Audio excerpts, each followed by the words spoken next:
Off the bench with Razzie Sport.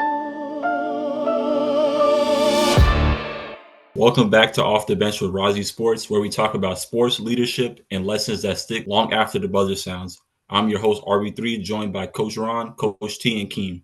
Today's episode is all about legacy, what it means to leave your mark both on and off the court in life and after basketball. Our guest is Springfield College legend and a two-time captain, a top three all-time scorer and rebounder, and the program's all-time leader in free throws made. He's played professionally in Germany, Puerto Rico, and now he's shaping young minds educated in Puerto Rico, New York, and Florida. We're honored to have him on Off the Bench. Welcome, Coach Ramses Kelly. How you doing? Hey, welcome, Ramses. What's up? What's up? How we doing? Sir, how you doing, Coach? I'm all right, man. I'm all right. Enjoying this weather out here. You said enjoying it? Yeah. Oh, my Enjoying goodness. this nice weather, man. Got nice and 50 going down to 30, 36. So we got to enjoy that. That's true. It's going to be cold. It's cold for me. Yeah, I got a different word. Enjoying it. But, I can appreciate that. We're just going to start it off. Coach, let's start at Springfield. You left your fingerprints all over the program, second all-time in assists, third in scoring and rebounds, and number one in free throws made. What made those years so special for you? Honestly, my teammates, man. I had a lot of good teammates that really helped me pave the way. Starting in high school at Cardinal Hayes, playing with some amazing players. Played with Mashburn, from that played at Dallas, and then I played my guy Jamal Walker, Demetrius Dudley. So starting there, we had a good foundation. From there, even AAU, going back to that, playing with the Gauchos, New York City Gauchos. Just going back that far. Like somebody was asking me a question the other day, and I the 91 draft, I think I played against like 20 of the players. So like I had from high school, then to college, and just being at Springfield. I got Derek Amelbert, Jeff Goss. It was just my man Marty Geary. It was we had my man Elliott, Earl Elliott, who runs the Gauchos now, Derek Bobbitt. We had a lot of good players in the program, and it was just easy to play with guys that wanted to play and play hard. We beat a lot of D1 teams. We played University of Maine, beat them. Played Manhattan College, beat them. So we had a lot of city guys on the team. So just teammates, man, good teammates. You can't win without good teammates. So I'm gonna give a shout out to all my teammates I ever played with on the Chos in high school. So it's a teammate thing, and it makes you better. Try to be a vocal leader. Uh, Try to lead by example. It all depended on the situation. If I was on the court, definitely gonna lead by example and play defense because that's gonna trigger everything else. So on the court, definitely play defense. That was number one. That was key. And then I just found my niche on the court. Getting to the basket. Giving to my man D for the assist or Marty for the dunk, for the drop off dunk. So Ron King. Yeah, we had a couple 6'9s on the team. So, it was definitely on the court, sprinting. You got to be you the man of the team. So if you the man and you're not number one, number two, everybody looking at you like, nah, man, we can't follow you. We can't follow you. You talking crap, but then you're not doing it on the court. So it has to be. It goes hand in hand. So you got to lead by example. I'm gonna say, come on, you got to rebound, man. Pass the ball. If I'm not passing it, then I'm not gonna follow, or the people are not gonna follow. So it's all it goes hand in hand. So you were a two-time captain. What kind of leader were you? Named Male Athlete of the Year 3 times, 88, 89, and 91. what kind of mindset or daily habits did you have to stay so consistent through those years? Wow, that's a good question. Well, at Springfield, there's a lot of good athletes. Just to put it out there, John Cena went to Springfield College. He graduated after me, so it's like just like, and I could have won. I could have won 4 years in a row. And long story short, the coach at the time, the head coach, he had, I was averaging like 13. Then I went to 18, and then my junior year I dropped. He telling me to pass more, to his son. And I'm like, wait a minute, I'm about to get 20 a game. Why am I passing to somebody? I'm trying to get my 20 piece. Right. So it was, I could have won 4 years in a row, but it's all good. It just being male athlete of the year, it was a great honor. Again, I'm gonna throw all back to teammates because without my teammates, I couldn't. It was nothing possible. Springfield's a small campus. Trying to be the big man on campus. It was fun. Definitely was fun. But the mindset to me, it just was just trying to be consistent and having that New York City mentality, that New York state of mind. That was my mind state, to be honest. It was a New York City, just get it all day, every day, get it, get it, get it, get it, get it. Don't stop, and we're not letting nobody push you around. We're not, we had another school right down the block, AIC, and they had guys from New York too. So it was tough. Like Mario Ellie went there, so it was some ballers, man. We was hooping, and Yeah. you had to have that New York mind state, and you see it now. You see it now where the D2 kids that are good, they're moving up to D1 and they're killing. That's So true. that mind state that where people think, well, they're the D2 and you're not as good as a D1 player. We had a good record against D1, so we lost to UMass by like 6 or something like that. So that mind state was that hard nosed, you know, work hard all the time. Don't let nobody push you. Because in New York, it's the same way. You walk in the street and somebody look at you sideways, and you're not correct, or you're on the wrong block, you're It's gonna have a trouble. problem. So man, Yeah, it's big trouble. facts. Facts. So you either you man up, or you know what's gonna happen. So long story short, that was the mind state. It was a New York state of mind right there. New York state of mind. You know, I got a license plate on my car. Made on 110. So I'm from Harlem. So that's born and bred, raised. So we gotta represent all day. And the streets is tough. In the '80s, the streets was tough. You already know, Ron. The streets was tough. Oh yeah, I know. Trust me. One of the reasons why my mom's put me down here, down to Yeah, Florida. streets is no joke, boy. No joke. No joke. Yeah. No I mean, joke. I was good, but parents had to Hey, make that move. So I get it. yeah, yeah. Oh yeah. And just to put it in perspective, the mind state, right? So growing up as a kid, right? When I came out of my apartment complex, Schaumburg, represent Schaumburg Plaza. What's up, my bird people? Going down the block was a methadone clinic, right? So this is the '80s. So you got methadone on the corner. Meth, for those people that don't know, that's synthetic heroin. So the government Hmm. was giving this out, right? So now you got that.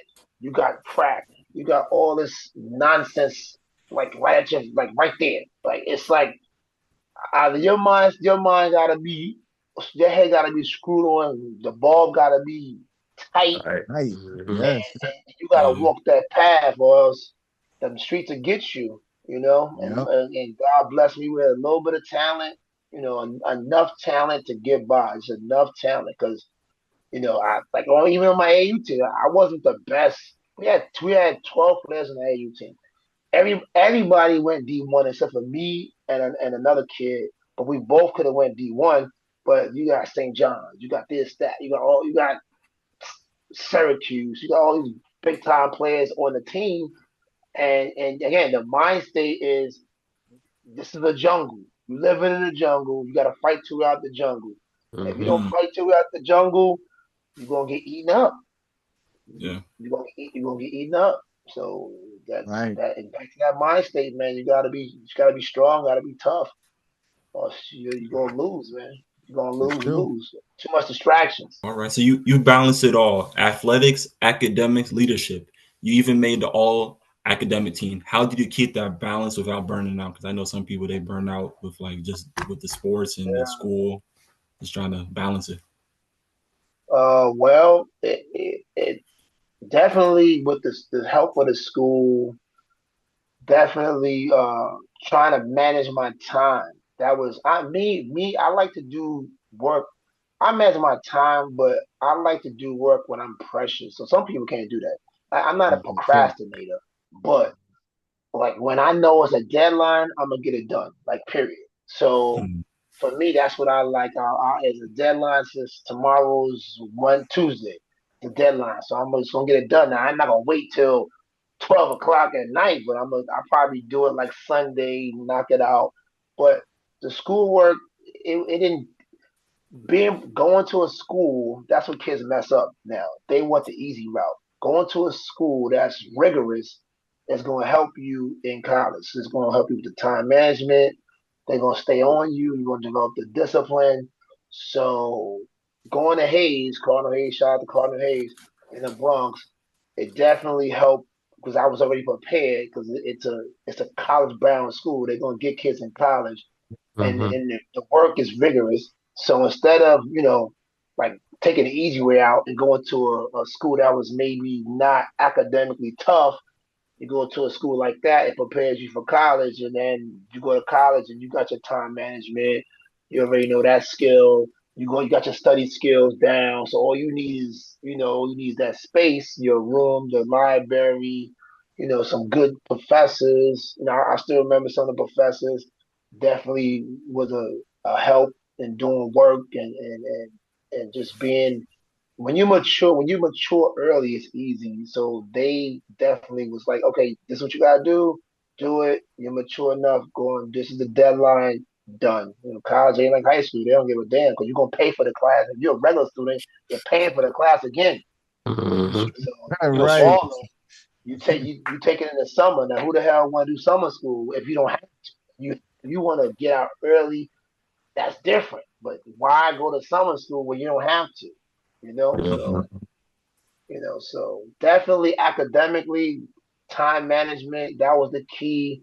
And having a good foundation in high school was definitely a plus. Definitely a plus. Mm-hmm. Definitely a plus. Yes, sir. All right, so Yeah. after college, I see you went to play professionally in Germany and Puerto Rico. What transition was it like from college to the pros, or like even the U.S. basketball to the European basketball or international basketball? All right, so the transition, I'm gonna give you a quick story. I got played my first second game in Germany. I got I got they called travel on me 10 times Ooh. because I was back then when you ripped it through and your pivot foot was down, the ball had to go down and your pivot foot Mm-hmm. had to stay down. Like you couldn't rip through, take a step and go. Like it couldn't be up and the ball's going down. It had to be down on the floor. And of course, I'm the new guy. I'm the American coming in there. You think you're nice or whatever. And now you ain't going nowhere. Full people travel. Going the other way. Mm-hmm.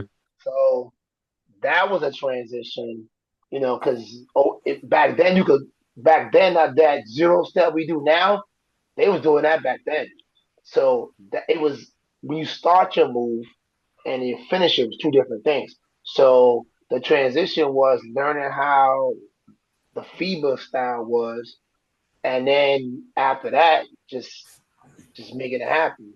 Because you Hmm. can play aggressive defense without your hands, you just have to move your feet, and they'll let you bump like the '90s. It was like the '90s basketball, pretty much the same as uh Jordan rules when there's a lot of hand checking, but as long as you moved your feet, you were straight. So my Hmm. transition was just the travel, you know, the travel because you over there you do the spin move, and if you pick it up too early, they would call it travel back in the '90s. But Hmm. now, since there's so many NBA players playing overseas, they are letting a little more. They're adopting more of our rules. The higher you go, the higher level you play at, they're adopting our rules. Hmm. So that was the transition was trying to figure out how to not get 10 travel calls in one game. And, Wow, coach. 10. yeah, Whew. 10. Yeah, it was 10. I'm like, damn, 10. I'm like, this is crazy. Still won the game, but that's a lot of turnovers. That 10, that's a turnover. Yeah, Right. Turnover. Triple double. it is. So, Yeah, the wrong way. Yeah, looking at yeah, the stats, like 10. yeah, it is what it is. Like you can't.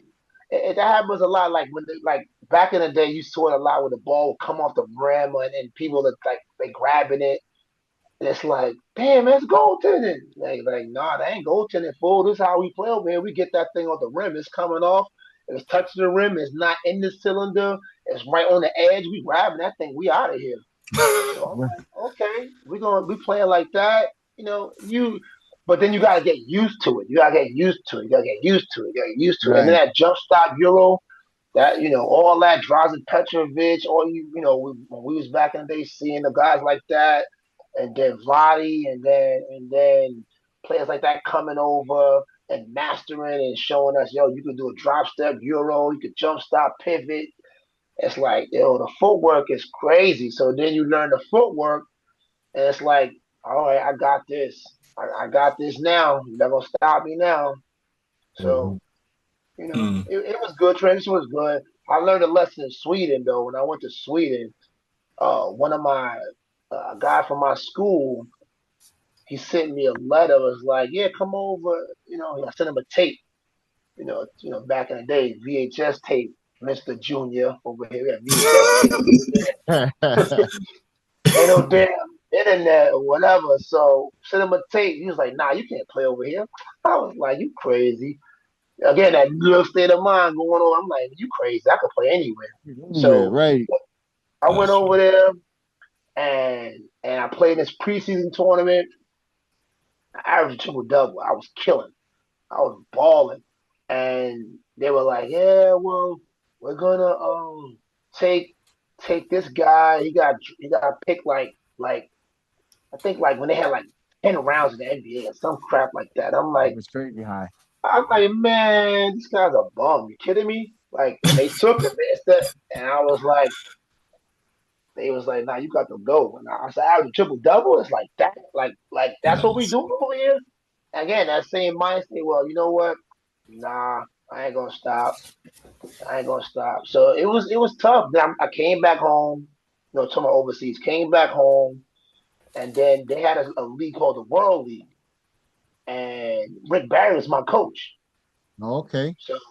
So it was in Cedar Rapids. Hmm. So I Yeah. had learned a lesson out there too. So they had all these Big Ten guys out there. So I'm like 6'2". They got me playing a three against 6'7". I'm like, this don't make no sense. I'll cook them on offense, but then I gotta expend energy on defense. So Right. Hmm. how am I gonna keep up the pace playing against a 6'6" guy like the whole game? This is crazy. So he told me, it's like, listen, Rams, it's like anything you need in life, you call me, I got you. I can't Hmm. keep you because they want Big Ten, they want Midwest guys. They say, like he's like, at the end of the day, nobody knows you out here. Like you're from the East Coast, they want Midwest guys, so they're gonna take all these Midwest guys to fill up the seats. So I'm like, that's some bull. Like I ain't got time for that. I'm trying to hoop. Like you telling me that just because I'm from the East Coast that you're gonna take a guy from the Midwest? And again, same thing. I'm cooking them. He's like, nah. He's like, anything you need, I got you. I'm like, I ain't trying to hear that. I'm trying to make this team. Right. So, so that was another lesson. Got to stay grinding. And this is in the States. So I'm like, you know what? Let me just keep balling. So then my roommate Derek Amelbert, which he just did the marathon. Shout out to D, New York City Marathon. His dad coached in Puerto Rico, Mhm. and he heard that my grandmother's last name was Guzman. So he was like, "Your grandmother Puerto Rican?" I was like, "Nah, I know my grandmother. Her last name is Guzman, but she ain't Puerto Rican. I'll tell you that right now." It's like, "Well, we're gonna check it. We're gonna check it." So they found out that she married a Puerto Rican cat like when she was like young, but he wasn't my paternal grandfather. Mhm. So they did the fact check, they did everything. Anybody that plays Puerto Rican, you already know, Ron. They're Oh gonna yeah, check. I already know. They're Yep. gonna check. So all her bills, everything was in Guzman. Her bills, her light bill, her house bill, everything. They're Mm-hmm. like, this is legit.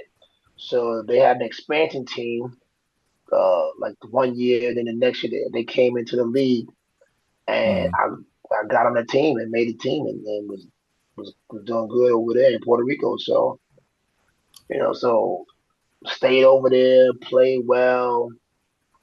Then I got tired of the politics of basketball, and I'm like, you know what? My daughter was born.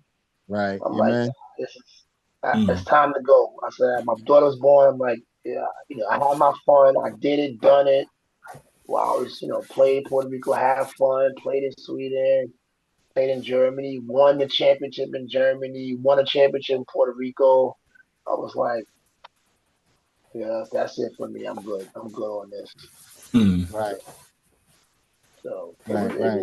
overseas is not for everybody because a lot of people can't adjust to the food, to the culture, to the people, the language. So it's Mm-hmm. not for everybody. People think that we're gonna go and I'm a who.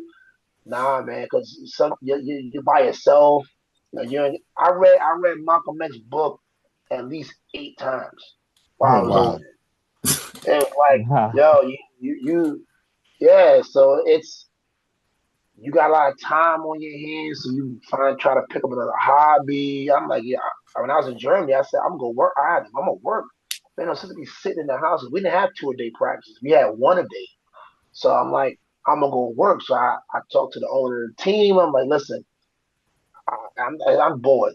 So they found that it was an electrical uh, factory that did like surgical equipment. And Mhm. I said, I'm going over there to work. And I worked. I said, I'm gonna work a Mhm. little bit because I'm bored. I'm just sitting around the house and bored. And I still average like 27, 28 a game or some nonsense like that. Wow. Just Good. on 1-a-day practice. Everybody else is doing 2-a-days. I'm like, so Mhm. here's what it is. That transition is tough though. It's tough. A lot of players can't do it. The language. Here's another story. Here's a story. Went to the market. Mhm. First time I go to the market, they got uh, cold cuts. And in the cold cut, they had like ham, turkey, whatever. They had like it was a happy face was cut out in the cold cut. I said, man, Who? I ain't eating this. Is Like a that happy face, like for a kids, like happy a face? happy face. Oh wow. What? And I'm like, what is this? Wait a minute. I just want some turkey. I don't want all this.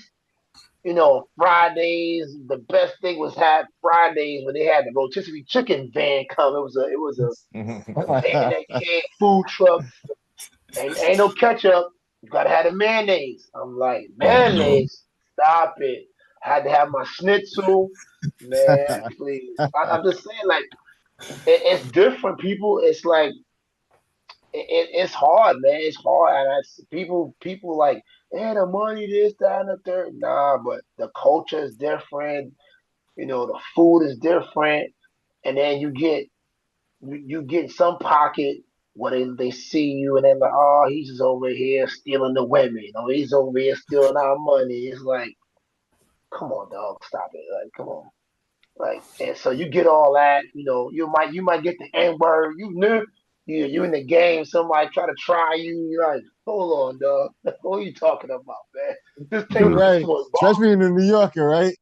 Yeah, Like, just what's take going this. on? Yeah, Yeah, especially being a New Yorker. yeah, take this in your face. Get back on defense. Right. So it's a transition, man. And once you get there, it's like it's hard. Some people stay because that's their life. Like Mm, so, like if you watch it, go online, see JaVale McGee right now. He is killing. You would think an old dude like that, that's his life, and he loves yeah. basketball. So it's like he is killing. I think Mm, he's in Australia right now. He's killing, and that's his life. He loves it. Like after sometimes for some like me, I'm like, nah, I'm done. I'm good. I have my 7, 8 years. I'm good. mm. Yeah. I'm done. I'm straight. Yeah, that's it. Yeah. Definitely see that a lot. Different players. Some people go and then they come back. Some people stay. Yeah. Yeah. So, all Hmm. right. All right. So, and when you look back, is there one standout memory from that journey that still sticks with you to this day from all those times you were Puerto Rico, Germany, anywhere? Is there like Yeah, one big y'all. standout? Yeah, y'all want to hear this story? Oh Lord. So a standout story. All right. So I start my whole career. I was in Puerto Rico. Start my whole career. I get Mm, traded. I ain't gonna say the name of the team. I'm just gonna leave it at that, right? But people that know me, they know the story, and you can figure out the story to who the people are. So I started my whole career, get traded, go to this team, right? The coach tells me in my face, I only traded for you so my sons get better. I was like, Wow. what? And I was wow. sitting on the bench, like I was like this. Good job, guys. I became the best cheerleader known to mankind. Wow. I was like, this is whack, yo. I said, oh shit, yo. Yeah. It got so bad. They was calling me the coach. They're like, I'm like, yo, run this because they running they doing this. Or they got a fake zone, a 1-2-2 zone, and this is a matchup. Just run this, you'll get an open shot. All right, coach. And the coach got fired eventually. We started losing. It's like we went like the team was good. The year before I got there, they were good. They had a great team. I ain't gonna say the names on the team. I ain't gonna throw it out there. They had a Right. good team. They won a lot of games. They had Mm, guys that was on the national team on this team. So I'm thinking I'm going up there. I'm gonna add my talent, and I'm going to the chip. Didn't happen. So I was like, wow. So that stuck with me like that. I'm like, and I see it's funny because like the Suns, they live in Florida now, and I see them. Like I Wow. legitimately see them. And I'm like, yo, what up, dog? How you doing? It's all good. It's like, cause that sticks with me, but I mm. can't like I could be I was upset back then, but I'm like, you know what? In hindsight, I'm like, yo, this motherfucker had a lot of balls to That's tell me true. that in my Yeah, just to face. come straight out like that. Yeah. That's a lot. That's some real grown man shit right there. Real Yeah. grown man. Like I'm doing like forget you, and forget this team, family. Now that's family first. Now that's tough. Like that's tough. Now people It do is. that.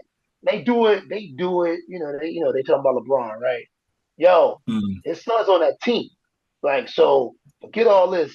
My son is right here with me. Family. Boom. So like in hindsight, I was like, damn, that's terrible. But I can respect that. He told me to my face. I can respect that. He ain't tell me behind my back. I can respect that. Yeah. So growing up, I'm like, I grew up and I'm like, you know what?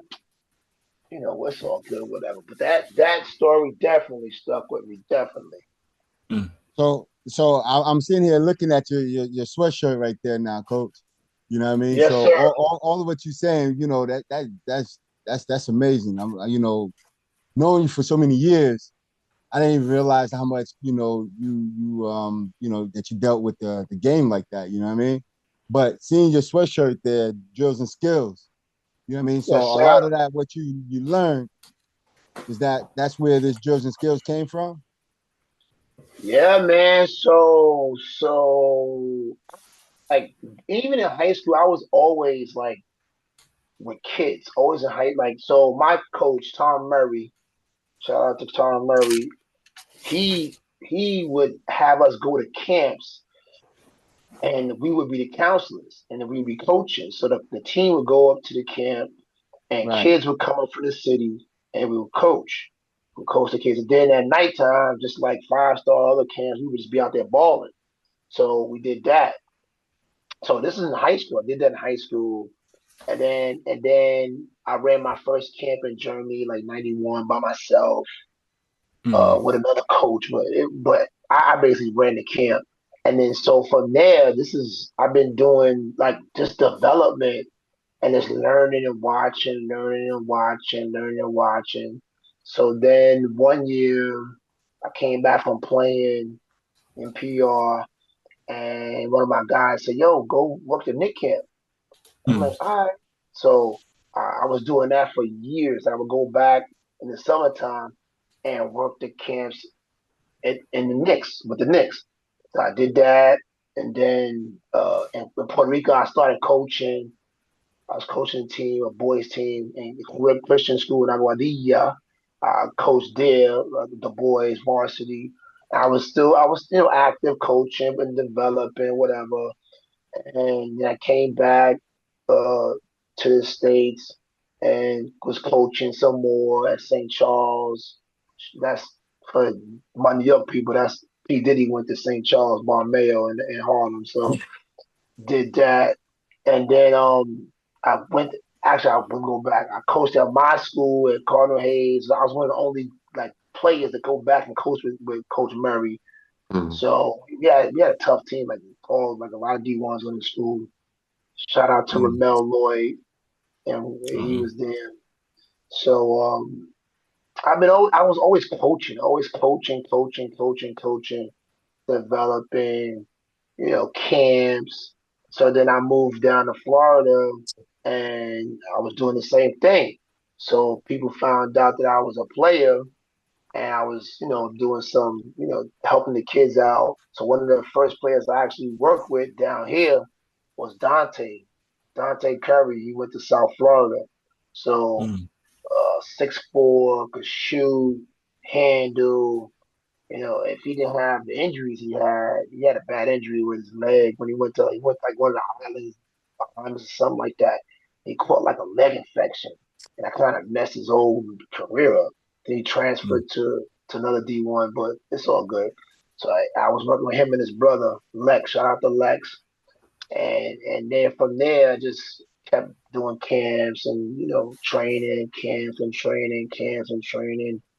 So it's always been since high school. I've been doing this since high school. So people say I've been doing this for 40 years, 50 years, whatever. I've been doing this for a long time. Like just Right. working with kids, Yeah. and then you pick up things. You pick up things from like the Nick staff, and then you pick up. I started working with the NBPA, with them, the National Basketball, like the union of the NBA. Shout out to my Mhm. Mm. man Dan Gladstone and Chris Jean. They put me on because they was with the Knicks, and they moved the Knicks aside to cut staff. So they went from the Knicks to the union of the NBA. So Mm. in the summertime, I would do that. So I didn't go last year; I was busy, but I'm definitely gonna go back and do that camp. So Mhm. um, you learn different things from different people. You pick up different things because basketball, is universal. So you're not gonna be the guru and just I'm gonna make up this drill and you're gonna be the nicest. Nah, come on now. So you pick up things, you learn different things, and I was fortunate when I go like to Amsterdam with my guy Sam Graham, Dave Hoppola is there. He's like one of the best shooting coaches like ever. You see him doing a demonstration. He don't miss. Like he'll be shooting from the free throw line, shoot. He don't miss. Like he don't miss. He'll miss on purpose. He'll take like 300 shots and miss like 4 shots, and he'll miss two on purpose just to make a Right. point. It's like Oh wow. so you pick up stuff like that, from shooting coaches, and so drills and skills is like it's been in me forever, and I kind of rebranded to DSFL, Do Stuff for Love, because there's too For many love, drills and like that. skills. Yeah, do stuff for love. So it's the same thing. Drills and skills. Do stuff for love. It's the same. No, that's Right, good. So like it. I DSFL, like it. Yeah, that's good. you Yeah. know, for Florida. So we doing it for love now. So I'm trying to give back. Trying to get back to the kids. And it's a lot of guys giving back. I ain't gonna hate. I ain't gonna hate on nobody. So we just gotta keep. We gotta keep teaching the correct game because Right, it was the game is so. It's the game is beautiful, but we're not teaching the right game. The kids misinterpret what they're supposed to be doing, and it's like, nah, I want to shoot the Curry shot. Yeah, but hold on, my guy. Have you shot in your warm up? Have you shot 300 warm up shots first, like ever in your life? Like we gotta have the foundation of this first before we just step out right. and shoot a 25-foot shot. Mm-hmm. So that's what I try to emphasize when I train and the basics, the fundamentals. Like how do you get better Yes, fundamentally? In this game. Because you got to be fundamentally sound. You cannot. There's no way you're gonna make it to the next level of anything without having the basics. So I'm glad you said that because I mean, that was one of my things that I based my whole life on with my kids is learning the fundamentals because if you have that strong base, is what you said, you can play for anybody. You know what I yeah, mean? Like because even with the worst coaches that might not know yes, what to do, but that foundation is important. I mean, that's basically what you're saying that right now too, right? I mean, yes. The that's important. foundation. That's the key. That's the key. You have to think the game at the high level. You got to be able to think the game. It's not even thinking. It's almost like it's a motor reflex. So you just whatever happens, boom, you just do it the next step. And so you're shooting, your ball handling, it's read and react because you go in the park, it's the same thing. You go in the park and you don't know who you playing with sometimes, but then you saw this guy, he's making a nice backdoor cut. So I'm gonna hit him with a nice down, boom. And it's like you pick up these instincts and now our kids, everything is so structured now that they're losing instinctual stuff. And just That's you see the kids that are at the next level, they have those instincts in them, and they're Mm-hmm. not thinking the game; it's just a reaction. So that's where okay, we training, but let's try to train so we're reacting to the game, not just put a freaking cone out there and be like, okay, dribble to the cone between the legs, let me do the cone, crossover. Like It's not real. the game is past a cone. I hate the shooting machine. I don't even use the shooting machine.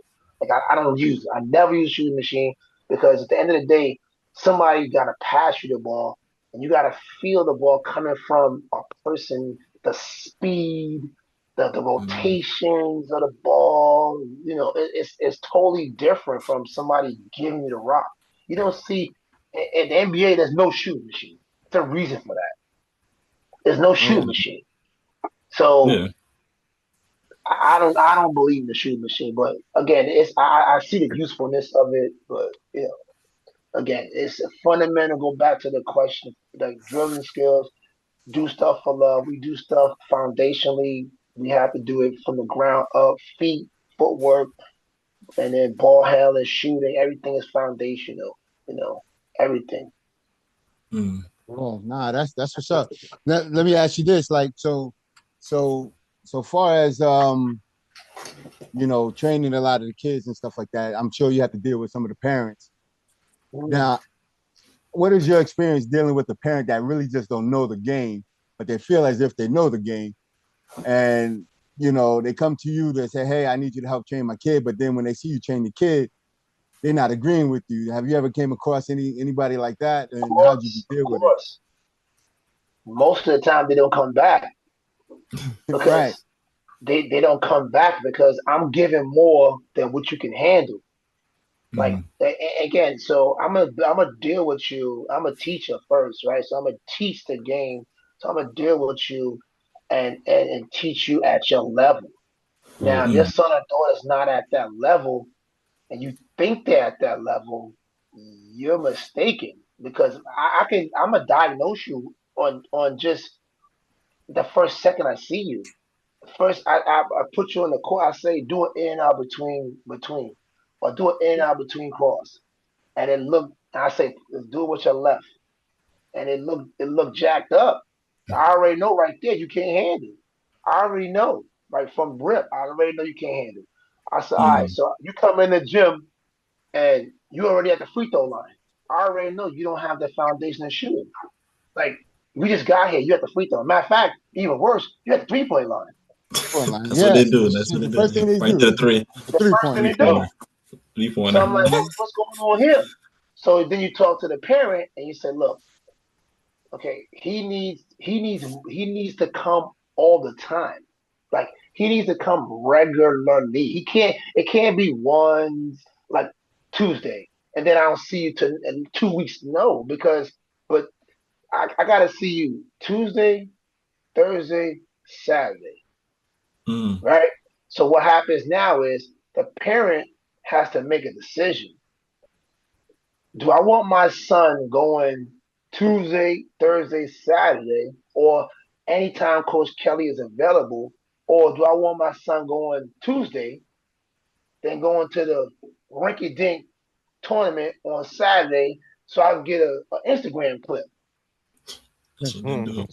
And that's where we lose it right there. We done that's where it's at right there. So we go from okay, I'm a train coach, yeah, I'm coming. And my contracts are open ended. So some people straight up they're like, okay, this is the contract, and they charging you whatever. Let's say $10, whatever they charge you, $10 for all the trainings, right? They charge you $10, but you get seven trainings for $10, whatever, right? Mm. Pay up, all right? I'm be honest with you. I'm gonna leave it open ended. So you tell me you coming. You set this time and date, and we got these dates set up, Mm. right? You decide not to come. That's on you. You decided not to bring your son or daughter, and I tell them flat out. I'm honest. I'm like, listen, your son needs to be here. Your daughter needs to be here. Your son can't shoot. They shoot with two hands. You know, they need to work on their body. Mm. I said, Coach, what I need to work on? I appreciate you asking me. I'm gonna send you this video. Work on these plyometrics because you're not athletic. I say buy a jump rope. So I saw you Monday, October 10th. Here we in November. You buy a jump rope yet? Nah, Coach. My guy, the $5 store is right there. They got him in the fight. You just send me the jump rope. He's not gonna get quicker just by walking around. If you jump rope for 15 minutes, he'll get quicker. You just develop Mm. those fast twitch fibers with 15 minutes of jump rope every day. So you try to explain to parents the simple stuff, but we're in the social media stage. This is going on Right. social media. They want the social media clip. So you're Yeah. honest, I'm upfront. And if they come back, they understand that this coach is being honest with them. Mm. And he cares for Yeah. you because I ain't gonna blow no smoke up your butt. I'm gonna tell you the real. I'm gonna keep it 100 with you. I'm gonna keep it a buck. Like Mhm. we have to work. Like and some kids don't need to work, or they need to get fine tuned. Yeah. They need Right. to fine tuning. They need one little thing. Just it one, one, and that's it. Yeah. And some stuff you could teach, some stuff you can't. But Some stuff it's funny you you say can't. that though. It's funny you say that though because I see a lot of kids that don't need to go to a trainer, because some of these kids they are naturally gifted, you can say, in the game, Yeah. right? Some kids are, but I also feel like they should go to a trainer or someone that knows or has been there because that fundamental, you still need to know why you're doing something, right? That's I true. mean, Right, I mean, just right, because you could do it, you got to understand why you're doing right. it, right? So you're saying that. So it's the why. So when we training, understand the why. You got to understand the why. So after we do something, Do you understand the why? No, coach. All right, let me tell you. And this is why we're doing this. We're not. I'm setting this screen, and as soon as I see a jump, I'm diving to the basket. That's it. It's automatic. You got. If you don't dive now, I'm caught. Now we got four people in the same spot instead of three. So again, you're right. People don't understand the why. You have to always teach the why you're doing something, or else what your teaching is ineffective. But it is what it is. You got to teach the why you doing this, and some kids get it. Some kids get it quickly, and some kids don't. And Right. it's a matter of, and some parents get it too. It's the same thing. Some parents get it, some parents don't.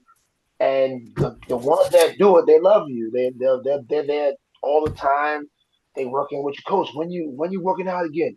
Yeah, I need your schedule. I need your schedule now because we got to work out. My son will be there. My daughter will be there. And then some they taking the wrong route. They're not understanding why we playing AAU.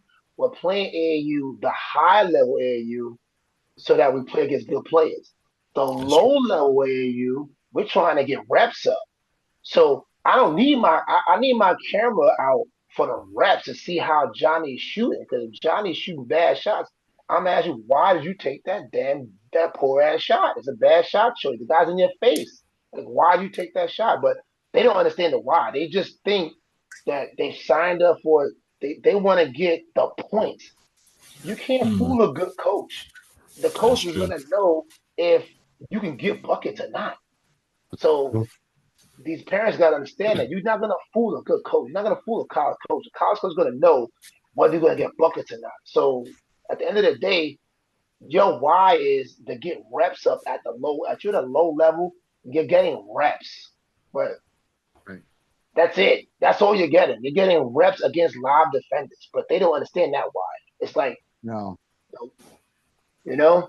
Mm-hmm. So it's a tough game we playing, man. It's tough. It is. So my brother here, I know I've got a whole bunch of questions, and I'm always throwing my brother over here under the bus. I love him that much. You don't know yet, but he has like I said, he has three boys and a young lady. And not for nothing, he don't see it, but I see it. They're gonna be athletic because they got a lot of energy across the way. And so, what would you say to a young dad that's that might actually not just basketball but into sports? What is it that you might want to share with the young brother here that he can start doing with them at a young age? Wow, it's a good question. So the first thing I would do, I would train my own kids. I would train my kids because you trust you. So if you don't know the game 100%, you find people that know the game, right? Or you do the studying, you do the work. And again, you work on the small stuff, the quickness and agility stuff, the ball handling every day, every day. You seeing videos now, these babies doing 2 years old. Yeah, they're Like, already dribbling the ball. like, yeah, like and they're two That years is true. old. They pounding the rock like, yo. Again, put the ball in your kids' hands and you train your kids until you find somebody that knows the game more than you. Then you pass them off. And then Mm, when that person, you exhaust that person, you find somebody else, but you got to do your research. You can't give your son. Okay, I make this analogy all the time. If my foot is broke, I'm not going to a heart surgeon. So if you are a parent and you taking your kid to just whatever because it's AAU or this trainer, because they said they're a trainer. Okay, did you check their resume? Did you check their resume? So I'm checking the resume. I want to know where that coach played, who coached that coach, who coached him in high school, who coached him in college, where did he mm, play overseas? Is he a teacher first? Is he a teacher of the game? Does he have knowledge? He or she does he have Right. knowledge of the game? And I'm gonna sit there. I tell the parents, you want to sit there, go ahead and sit there. You don't have to leave. You can sit right there and watch because I'm not. I'm be the same. I'm gonna be the same coach. If you sitting there or not, I'll be the same coach. So Right. mm. one, teach your kids first. And again, some kids don't want their dad or mom to be their coach because they can't take that Pressure. that yeah, they can't take it. They can't separate. So once Mm, you see that, you out. You done. That's it. I'm done. You Mm, can't because they cannot they can't distinguish mom and coach. So then you right. gotta step off. Bye, you done.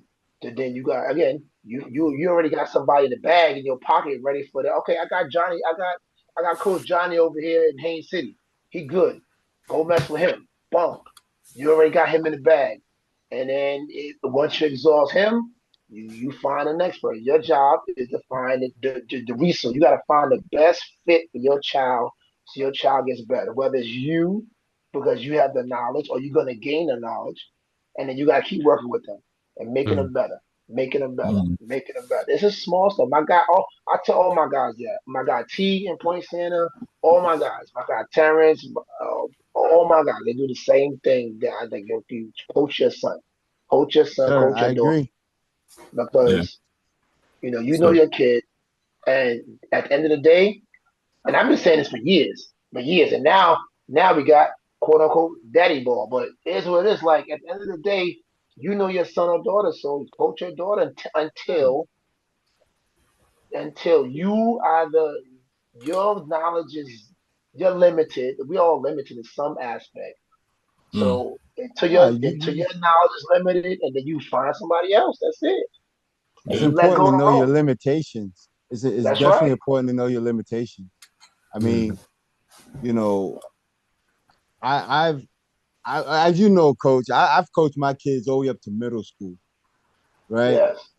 I didn't play no college ball or professional ball like that, but I do come from a basketball family, right? So my thing is I knew all the fundamentals of the game. And I started going to, because you said one thing, right? Find that one trainer that you you trust and you believe in, right? So, hands up to you, you know what I mean? Because my kids did come through you, right?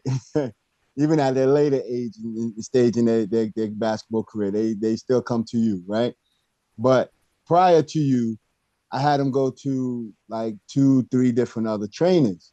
But I felt because one trainer was really good at as a shooter, you know. I had another guy that had ball handling. I had another guy that just helped in different aspects of the game. I believe, and a lot of people go against me with this, but I'm a strong believer in it. You just can't stay with one trainer unless that trainer is almost perfect in every aspect of the game. You know what I mean? I believe you have to go to someone that is strong at something that your son is weak in to help them get to that point. You see? And I got a lot of slack for that. Like, dude, people actually came up to me and was like, hey, you crazy, this and that. But I say blah, right? But my kid's been very successful because I believe you have to get the proper help that they need. You see, like C, for instance, at one point she just wasn't aggressive. Coach helped me and get her a little aggressive to attack the basket, be more confident. Then I had a coach help her with her shot. You see, so like you gotta, like he said, do your homework. You know what I mean, with your little one, Yeah. and you got Yeah, enough you dudes gotta on do this platform right here that's gonna help you with that. It's yeah. really more for your homework. my oldest. My oldest doesn't want to play no sport. He just want to play video games, but I want to get him in sports, but he won't Yeah, give me. yeah, man. This video game thing is tough, man. That is the phone, video Mm, games, and again, it's the same. It's you have to know your kids, and if your son wants to play video games that much, like I actually know a kid, like legit, that he played basketball, and he plays 2K so well that he's the coach. He was the coach of the 2K team in Minnesota. So mm, I would tell my son, like, listen, I know, like you do. What are you doing? Are you playing this game for fun, like 2K, or you trying to? What are you trying to do? Because they got insurance for these kids now that play these video games. Like that's so, they get paid big money. So like I would do the same thing. I'm like, yo, Yeah. go get money. Go take go get That's money. true. Yeah. It's, Yeah, my It guy is Nick true. Gartrell. Serious. It's no, true. no, it's true. Yeah, you Go know get that some he's a bread. gamer. Yeah. He was a Yeah. gamer. Yeah. Yeah, you get the level. You can get the high level on that game. Yeah. Yeah. He'd be up So at 2 o'clock in the morning screaming. Like, dude, let me exactly. do it. I get All paid. right. That's why I keep screaming. Yeah, But that's you true. gotta know your kids, man. If your kids are not, if they're not interested, they don't wanna. My grandson's like that. It's like Papa, nah, I ain't doing this. I'm like, all right. His brother wanna hoop. His brother wanna play football. He on the other hand, he don't want no parts of no ball, no bat, nothing. And I already, you can see it. You can see it. Like, nah, I'm good. So the more you push, man, please, you gonna have a problem with. They gonna hate you for the rest of your life. So you might as well dead Yeah. that seriously. But again, that's what he wants to do. That son, I want you to look into the other aspects of playing the game because there's other avenues. What about designing the game?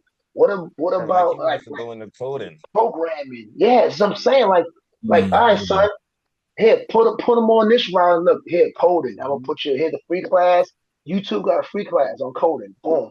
Let me see how much you want to do this here and let them rock out and you push it again. Same thing with basketball. You as a parent have to find the resources to make your child successful. Period. That's it. Period. That's And it. you did your job. Fact. You after Fact. you did your job. You find the resources. If you're not finding resources, that falls back on you. Period. Well, They all become but I also think though too, coach, like just introduce him to certain things. I mean, because and you're right, 1,000% correct on like pushing them to find different avenues with the video games. But I'm yeah, also you an old school dude, like we old school dudes. We like to go outside and play because we yeah, know that we need that, right? yeah, So of try to course. make it some fun with him just to see, just throw different things, throw a ball with him, throw some Yeah. soccer, basketball, Soccer, what yeah, have you. You know what I something. mean? Just to see what How because he might surprise you. He might gravitate to yeah, something. yeah, how You know old what I is mean? he? He's 10, 11, right? 11. Yeah, so yeah, you never know. It's always late Last two bloomers. He might. minutes. My son swam. So he swam. Then he get to high school. He ran track. He swam and he did water polo, and then he ran track. So I knew at an mm, early age he had like a sight problem. Like we one day we was out in Puerto Rico. We was out there shooting. The basket is here. He like this. Whoo! I'm like, hold on, my guy. The basket right there. Why are you Right. shooting so? Where's going? And I told him, you got a depth perception problem. And then when he got in the Marines, like they gave him glasses. Like, yeah, you have a depth perception problem. I was like, I told you. Like I knew that from jump.